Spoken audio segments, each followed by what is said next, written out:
Bonjour à tous et voici la vidéo 17 portant sur la corrélation et la régression linéaire.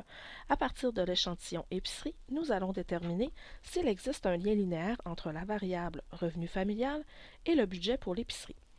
Pour ce faire, à partir d'Excel, nous allons construire le nuage de points, afficher la droite de régression, afficher le coefficient de détermination et trouver le coefficient de corrélation. Allons-y, si on prend maintenant notre échantillon épicerie, on se place à un endroit quelconque, on s'en va dans Insertion, Nuage, on sélectionne le premier graphique ici. Maintenant, on s'en va dans Sélectionner des données, Ajouter, donc ici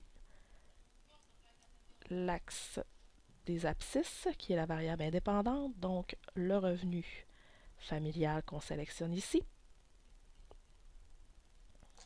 Et voilà. Maintenant, la variable dépendante, qui est le budget pour l'épicerie. Et voilà. OK. OK. Donc, on voit apparaître maintenant notre nuage de points. On enlève ici la légende. On peut aller changer le style du graphique comme ça ici. Maintenant, on doit aller mettre un titre et identifier correctement nos axes dans Disposition. Titre du graphique. Donc, répartition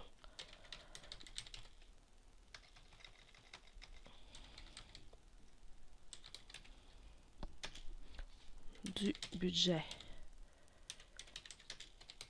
pour l'épicerie.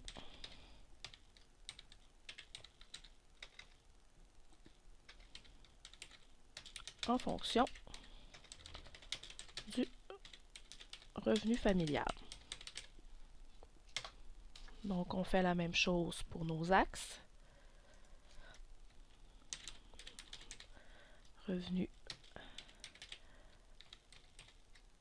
familial pour l'axe des X et budget pour l'épicerie pour l'axe des Y.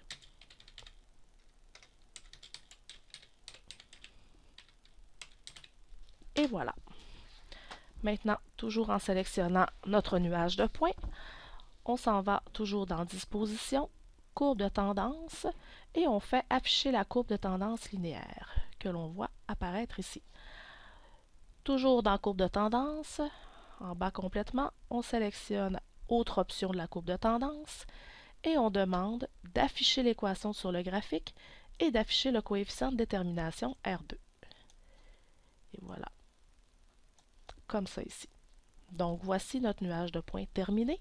Il nous reste maintenant à faire calculer le coefficient de corrélation ici. Donc, je m'en vais ici, égal, je m'en vais ici dans Insérer une fonction. Je vais sélectionner coefficient de corrélation. Matrice 1, c'est ma variable que je sélectionne ici, indépendante, qui est le revenu familial. Et voilà. Matrice 2, c'est ma variable dépendante budget pour l'épicerie.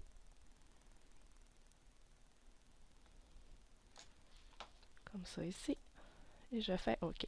Et on voit apparaître le coefficient de corrélation.